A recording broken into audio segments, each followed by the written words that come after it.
ආයුබෝවන් මේ චක්‍රය කතාවේ දෙවන කොටස. ඔයාලා පළවෙනි කොටස බැලුවේ නැත්නම් ඒක බලලා ඊළඟට මේක බලන්න. එහෙනම් අපි යන් කතාවට.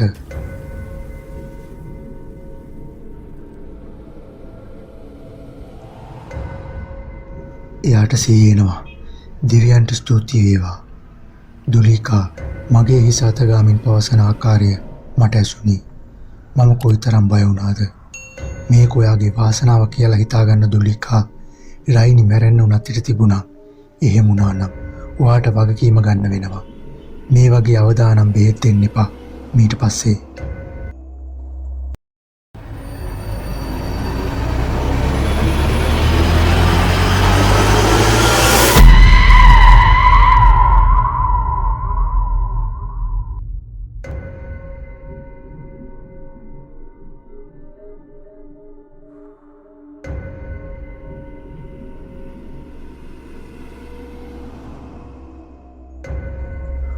උස් පිරිමි කටහඬක් දුලිකාට දුෂ්පවරන්නට විය.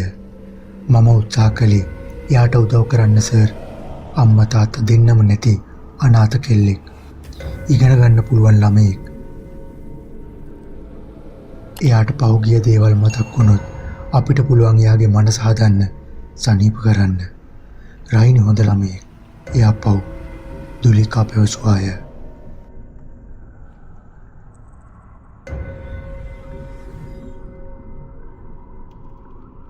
ඒත් එයාට එයාගේ අතීතය ගැන මතක් වෙනවද නැත්තම් මනස විකෘති වෙනවද කියලා අපට හරියටම කියන්න බෑ. අනික මෙහෙම දෙයක් කළාම ලෙඩා ගැන ඇහැගහගෙන ඉන්න දැනගන්න.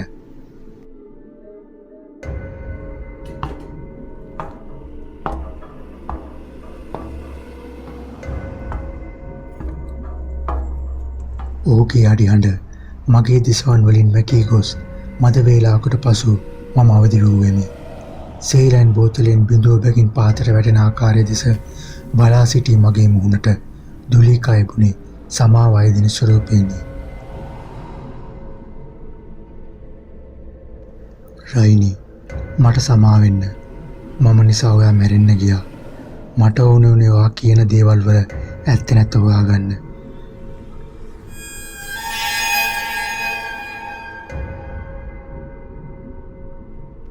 මම හිස සෙලවුවේ කතා කර ගැනීමට නොහැකි තරමට උගුරකට වියලි තිබූ බැවිනි. දුලිකා මා යහනේ හිඳවා වතුර බින්දෙන් බිඳ පොවන්නට වූවාය.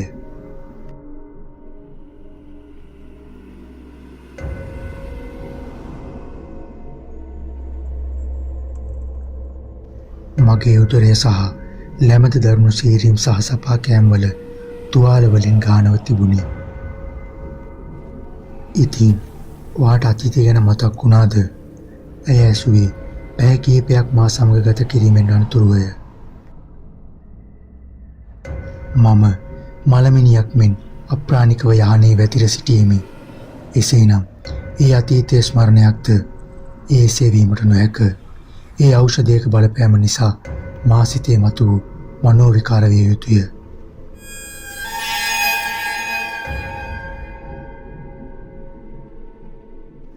එවැනි දැරියක් හෝ තරුණියක් හෝ මහල්ලෙක් කිසි දිනක මා දැක නැත. මගේ මවගේ මුහුණ තාමත් මගේ මතකයේ රැඳී ඇත. මගේ නිවස, දෙමව්පියන් හෝ පාසල ගැන සිහිපත් නොවි මේ ආකාරයේ සිදුවීම් සිහිපත් වීමට හේතුව කුමක්ද?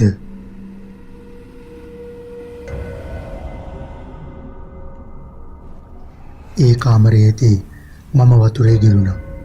මම පවසද්දී දුලිකාගේ මුහුණේ ඇඳුනේ පරාජිත බැල්මකි. ඔයා මගෙන් බලාපොරොත්තු වෙන්නේ මොන වගේ දෙයක්ද?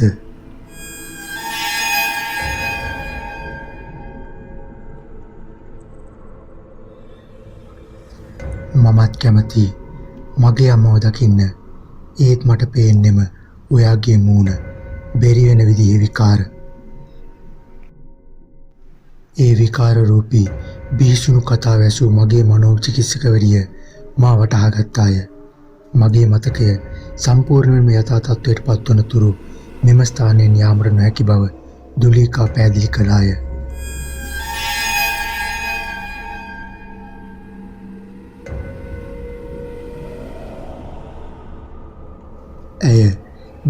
දිගටම මට උදව් කරන බවත් මට නිදහසේ සිටීමට ඉඩ දෙන බවත් පැවසුවාය. ඒත් මට මේන් පිටව යාමට අවශ්‍ය වූයේ නැත. මගේ හිසත් කුසත් එක ලෙසම වේදනා දුන්නේ යමෙක් මස්පිඩු මෙරිකන්නාක් මෙනි. ඒත් මම නිහඬව සිටියෙමි. දුලිකා මා රෝද පුටුවක තබාගෙන රෝහල් ගොඩනැගිල්ලේ සඳළු තලයේ වෙත රැගෙන ගියාය. මානසික රෝහල පිටත් තිබූ ගම්මානය එතනට පැහැදිලිවම දිස්විය. රිදීරක් මෙන් ඈතට වීත තිබූ මාර්ගයේ සිටි අඳුරු යමෙක් එකෙල්ලේම මා දෙස බලා සිටින ආකාරය මම දුටුවෙමි.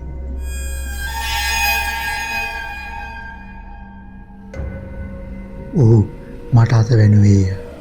මම දුලිකා දෙස බැලුවත් ඇය ඒ දුටු බවක් පෙනෙන්නට තිබුණේ නැත. යලිත් මාර්ගයේ දෙස බලද්දී ඌ අතුරුදහන්ව සිටියේය. බේත්වල බලපෑම නතර වූ විට සියල්ල හමාර වේ යයි මා සිතුවත් ඒ එසේ වූයේ නැත.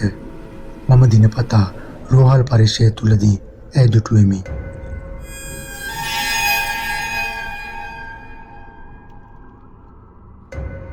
ඒ එකම අප්‍රාණිකයෙක්ද නැතිනම් කිහිප දෙනෙක්දැයි මම දැන නොසිටියෙමි.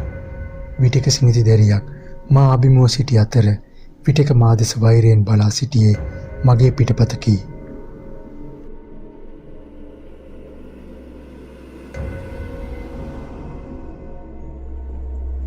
ඔවුන්ගේ අතේ ඇති සෙල්ලම් බඩුවෙන් නැගෙන කිච්චි හඬ මට ඉවසීමට හැකි වූයේ නැත. ඉන්පසුව මම ස්නානයට බිය වූයේ ජල බීතිකාවෙන් පෙළෙන බැල්ලියක් මෙනි.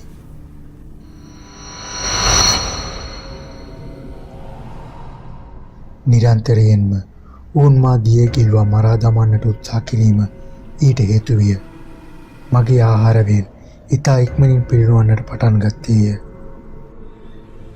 එක මොහොතකටවත් සැනසීමක් මට හිමි වූයේ නැත. එම නිසා මට පැය 24ම උපස්ථායිකාවක් සමග ගත කිරීමට සිදුවිය. ඔවුන් මගේ දහවලත් රාත්‍රියත් සොරාගෙන තිබුණි.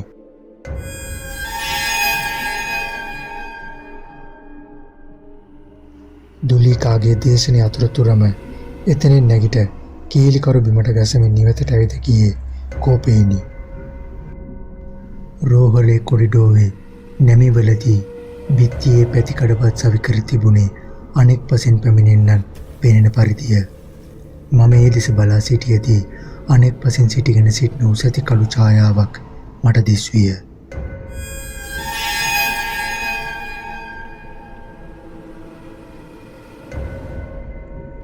මගේ යටිබඩින් ඇරඹුණ දැවිල්ල මොළය දක්වා පැතිරෙන ආකාරය මට දැනුනි. ප්‍රවේශමින් හිසහරවා බැලූ මම දුටුවේ හිස් අවකාශය පමණි. හදිසියේම ඊතලයක් මෙන් වේගවත්ව එය මා වෙත ඇදී ආවේය. ඒ සුරුරේ වදින ආකාරයත් පවා මට දැනුනි. භීතියට පත් වූ මම හැකිවෙර යොදා කීලිකරු මතින් නැවදින්නට වූවෙමි.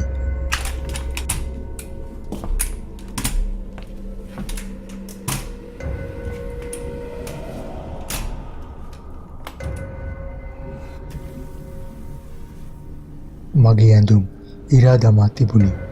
ඒ සියල්ලටම වඩා ඉවසිය නොහැකි වූයේ අඩියක් අඩියක් පාසා ඔවුන් මා වෙනුවෙන් අතිශය බියකරු විලාසයෙන් රැඳී සිටීමයි.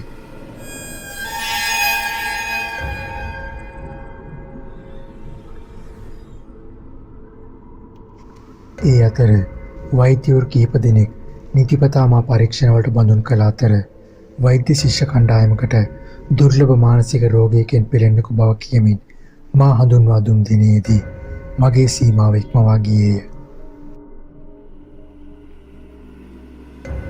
තදින් සුසුමක් හෙළූ මම ආපසු හැරි පැමිණ දෙසටම යන්නට වූවෙමි. කාමරයක් පසු කරද්දී ඒ තුල යමෙක් සිටගෙන සිටින ආකාරය මට නෙත් කොනකින් පෙනුනි. සිතට ඉටිගත් මම දොර සම්පූර්ණයෙන්ම විවර කර පරීක්ෂා කළෙමි.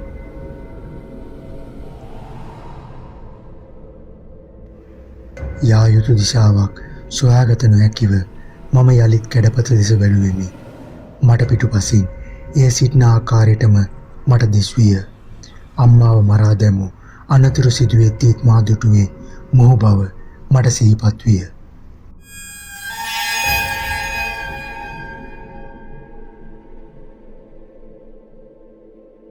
ඒත් කැඩපතේ නේතවමත් ජීවමානව පෙනුනි. මම ඇසිපිය නොහෙලා ඒ දෙස බලා සිටියෙමි. කුඩා දැරිය වේගයෙන් දනගාමින් බිත්තියක් දිගේ ගමන් කරන ආකාරය මම කැඩපතින් දුටුවෙමි.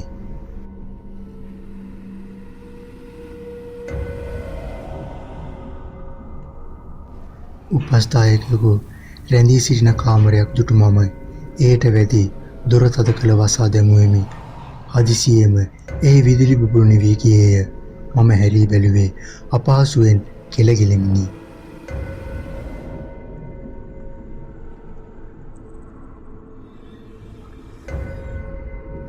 එතැන වූයේ චිකිත්සාගාරයක් නොව පහතට විහිදුණු පඩිපෙළකි. හදිසි පිටවීමේ දොරටුවෙන් ඇතුල් වී ඇති බව වටහාගත් මම දොර අරින්නට දැරුවේ මෝඩ උත්සාහයකි. එය ගලක් මෙන් තද වී තිබුණි.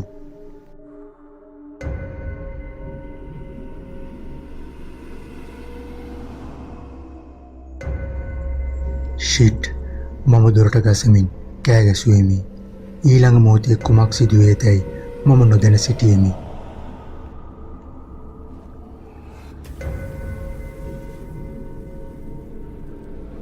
දොර බදාගත් මම හඬන්නට වූවෙමි.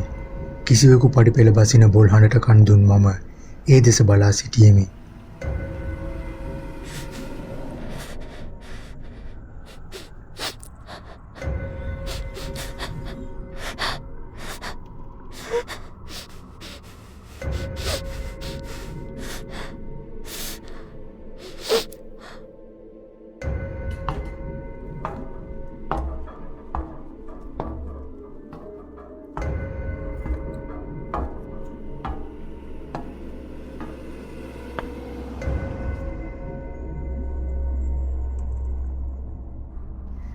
අඳුරු පඩිපෙළ මත තිබුණේ සපත්තු පැළඳි පුද්ගලයෙකුගේ දෙපා යුවලකි. අවතාර සපත්තු පළඳින්නේදැයි මම නොදැන සිටියෙමි. ඔහු මදින් මද පහතට බසිද්දී මම මගේ අවසානයේ තීරණය කළෙමි. ඔහු අතේ එදා මෙන් සැරයටියක් තිබුණේ නැත. කුදුව සිටි මහල්ලා ඍජුව සිටගෙන සිටියේ නව පණක් ලද්දෙකු මෙනි.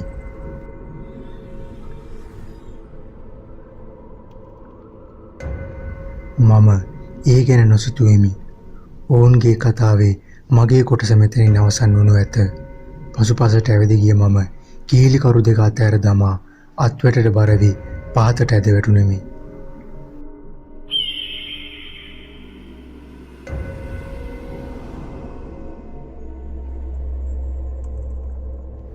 ඒ මේ අත හැපෙමින් පහතට වැටෙද්දී සුළඟ මගේ හිසකෙස් අතරින් ගමන් කරද්දී දිනෙත් කඳුලින් පෙළී ගියේය. බිම පතිත වන්නට තප්පර කිහිපයක් තිබියදී මම දෙනෙත් පියාගතිමි.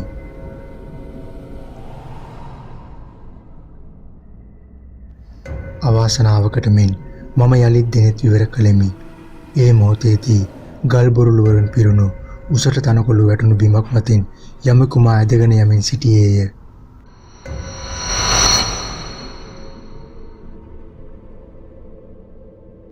බාගෙට විවර වූ දෙනෙත් වලින් මට පෙනුනේ රාත්‍රී අඳුරු පිරුණු අහස පමණි. මගේ දෙයත් අප්‍රාණිකව ඒ පොළොව මතින් ඇදුනේ තව තවත් තුවාල සිදු කරවමිනි.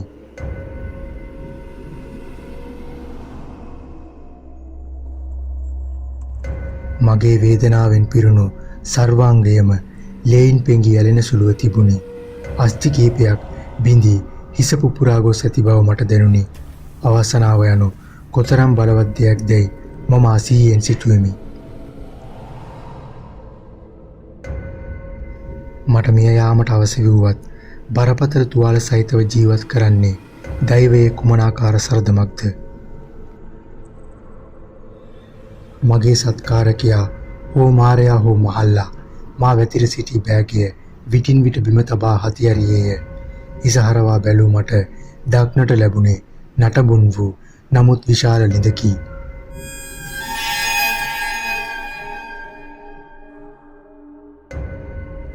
ගරා වැටුණු වලව්වක් ඔහුගේ නවාතැන විය. ඌමා ඇදගෙන යද්දී පඩිපෙරවල් වල හිස නොකඩවා වැදී තුවාල පෑරුණේ මා තවත් අඩපණ කරමිනි.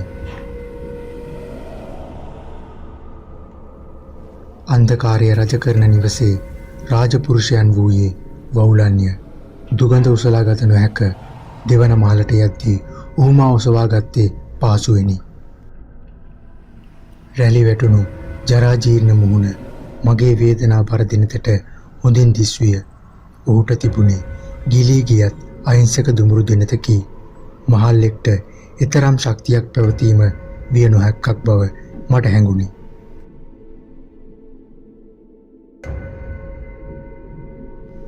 ඔහු දඩස් හඬ නගමින් මා දිය බේසමක් තුළට අත්හැරියේය.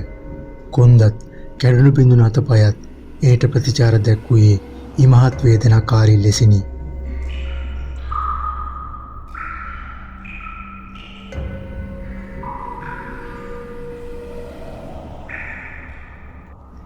මගේ නළලෙන් ඔහු අල්ලා ගනිද්දී මම දෑතින්ම එය අල්ලා ගතිමි. එහෙත් ඔහු මගේ හිස බේසම තුළට එබුවේය. එහෙත් තවමත් මට මරණය ඈතය. ඔහු මා දුහවිලි සහ කුණුරොඩු වලින් පිරුණු යහනකට ගෙන ගොස් අතහැරියේය. මගේ සිරුර පීඩාවට පත්ව තිබූ නිසා විටින් විට සීමද ගතියට පත්විය.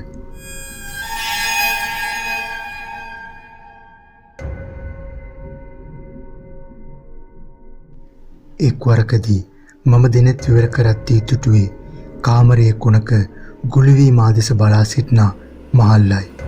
තවත් වරක එතන සිටියේ දිය බේරමින් සිටින දැරියයි. මහල්ලා මගේ මුව විවර කර බලෙන්ම යම්කිසි සැරපානයක් පෙව්වේය.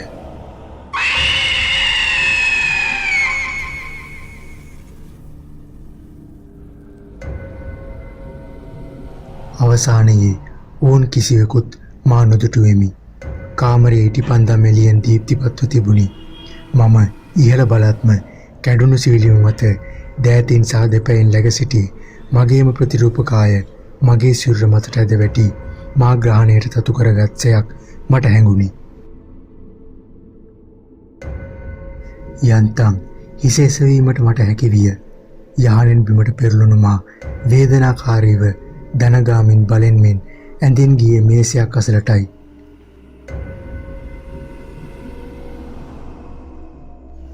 ඒ මත වූ රාමු කළ ඡායාරූපයක් බිමට ඇද වැටි වීදුරුව බිඳී ගියේය. මම වේවුලනාත් වලින් එහි වීදුරු කොට ඉවත් කළෙමි. 1965 ඒ මත සටහන්ව තිබුණි. දෙවියනි, පුපුරා ගිය තොල්පට අතරින් වදන් පිට වූයේ නැත. කළු සුදු වූවත් ඡායාරූපය හොඳින් තත්වයේ සුරකිව තිබුණි.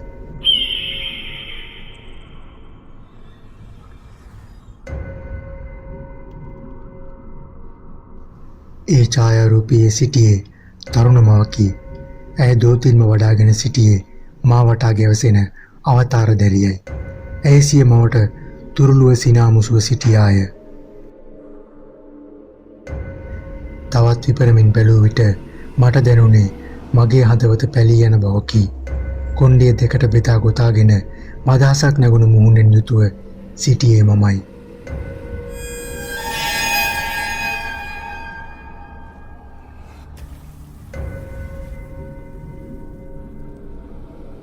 මම වහාම එය බිමට අත්හැර දැමුවෙමි.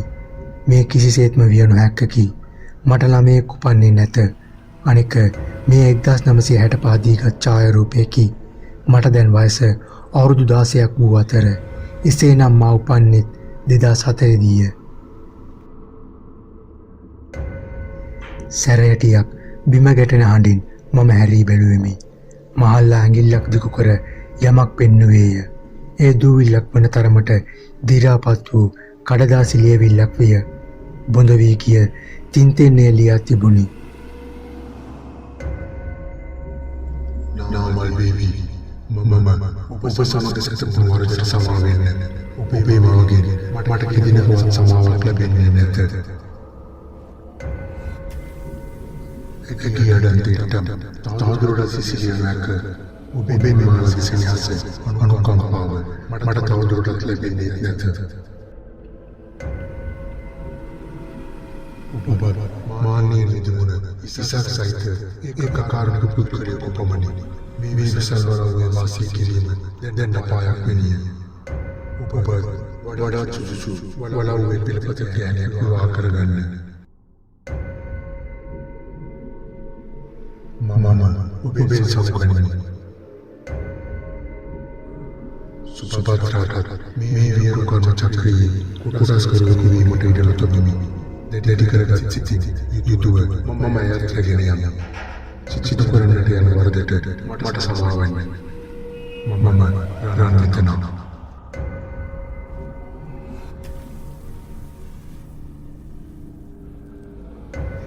නාමල් මම මෙමිනුවේ මහල්ලා දෙස බලමිනි.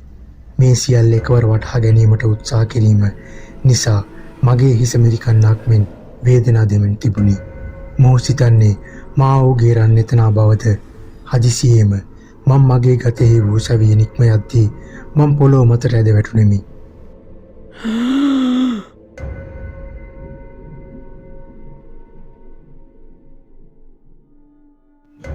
කුඩා දැරිය දිය බේරමින් ගොස් මහල්ලා අසල සිටගත්තේය. උඹ එනකම් මං අවුරුදු 55ක් බලාගෙන උන්න එතනෝ. ඔහුගේ උකුරේ මකුළුදැල් බඳුනක් මෙන් ගොරෝසු හා මිලෙන වූ හඬක් මුවන් පිට විය.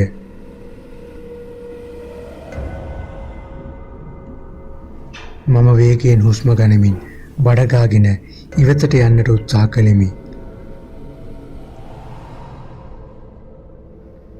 උඹ මගේ පොඩියෙක් ඇදගෙන ලීන් කටට පැන්නේ ඇයි එතනෝ? උඹ ගියාට ඊකිවත් අරගෙන යන්න ගියේ ඇයි?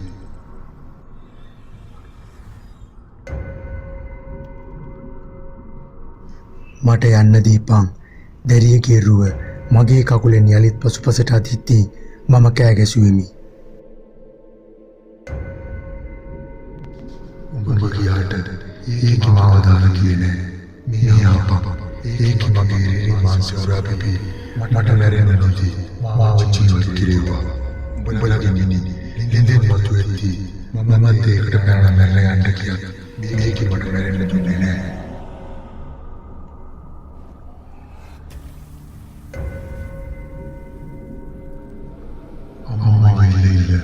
මේකි මෙතන තෙතිගේ හිටියා.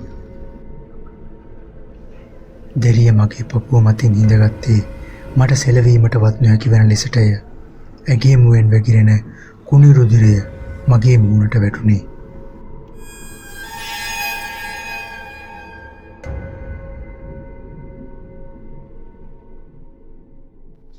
හැම වෙලේම උඹේ පස්සෙන් ගියාවා.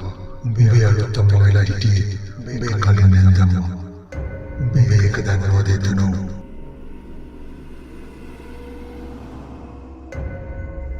මේ සියල්ල සත්‍ය නම් මගේ මව මරා දැමුවේ මොවුන්ය.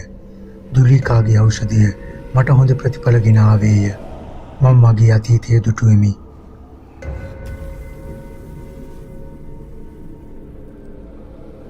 මට යන්න දියව. මම උඹේ එතන නෙවෙයි. මොකද නැත්තේ? උඹ තිරිසනෙක් වෙලා අපා දුක් විඳ කාලේ පටන් මේ පොඩි යක්ෂණී උඹ පස්සෙන් වැටලා හිටියා. මේක සැනසීමක් නැතුව වෛර සිතෙන් මැරෙන්න ඇත්තේ. මට අප්‍රමාණවද වේදනා දුන්නා. මේ බණව විනාශ කළා ඔකි. දැරිය මගේ පියවරු අල්ලමින් ඒවා උරා බීමට සැරසෙද්දී මම හැකිවෙර යොදා දඟලන්නට වූවෙමි. ඇගේ සෙවල සහිත උල්දත් විලිස්සී තිබුණි.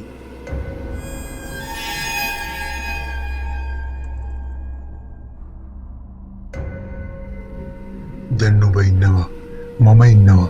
මෙන්න මේකට මනුස්සාත්මයක් දීලා ඒකව නිදහස් කරමු. උඹත් නිදහස්, මමත් නිදහස්. මොකක්ද උඹේ වචනේ? මහල්ලා ඇසුවේ මා අසලට පැමිණිමෙනි. ඔහු වෙවුලන දෑත් වලින් මගේ මූණ ඇත ගෑවේය.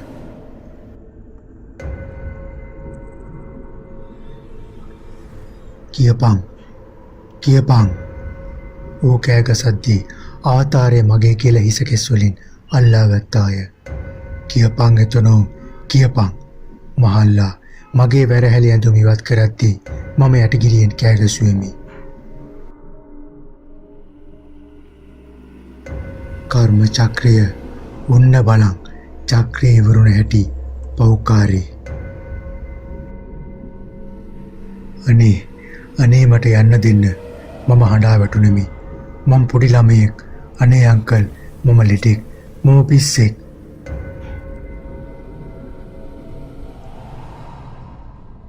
උඹට පිස්සු නෑ. මටයි පිස්සු. මහල්ලාගේ දුර්වල සිරුර කෙසෙන්නට වූයේ අපස්මාරයෙන් මිනි. ඔහු මගේ දෙපා ඈත් කළේය. මම මගේ අප්‍රාණික කකුල් සොලවා ගැනීමට උත්සාහ කළෙමි. අවතාරය අතින් මිය ගියත් මහල්ලෙක් අතින් මා දූෂණය වන්නේ නැත. පාතමාලයේ යම් කලබලයක හඬක් ඇසෙන්නට විය. මා හඬින් දොර පුපුරා ගියේය.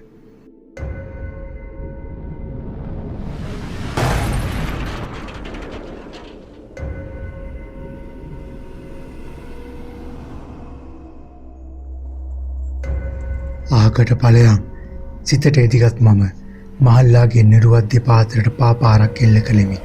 එයින් වීරු වැටුණ අවතාරය මගේ හිස අල්ලාගෙන පොළවේ හැප්පුවේය. මහල්ලා වේදනාවෙන් මොර දෙමින් ආපසු නැගිටින්නට උත්සාහ කළේය. මම යලිත් ඔහුට පාපාරක් දුන්නෙමි. මගේ මූණ ලේවිලක් බවට පත්ව තිබුණි. කුඩා දැරියකී අවතාරය වීදුරු කොටුවක් අතර ගත්තාය. මා වැතිර සිටි කාමරයට කඩා පිරුණු පිරිසක් මහල්ලාට වෙඩි තබද්දී ඇය යටගිරියෙන් කෑගසමින් මගේ කුස ඉරාගෙන අතුරුදහන්ව ගියාය.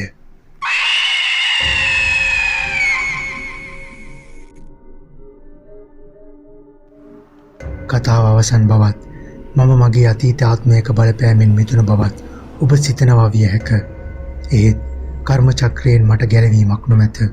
මේ වන විටත් මම අවජාතක දැරියකට මවක් වීමට සූදානමින් කුසෙහි බරක් කුසලාගෙන ජීවත් වෙමි.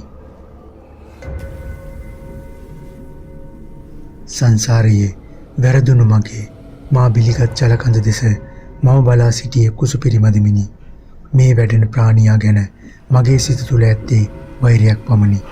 යලිත් වරක් මෙම ජලකඳ ජීවිතයට බාර දී පලා යාමට මට සිත්විය.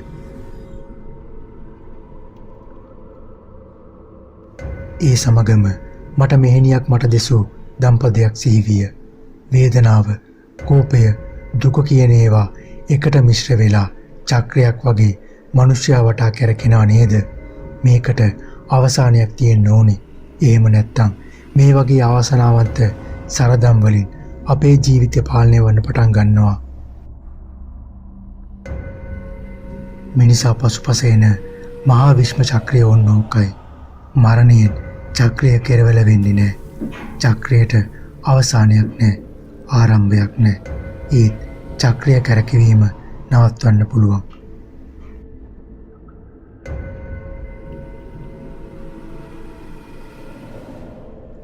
ඒ නිර්වාණ අවබෝධය ලබා ගැනීම. ඔය ළමයා ඒක මතක තියාගත්තොත් වටිනවා.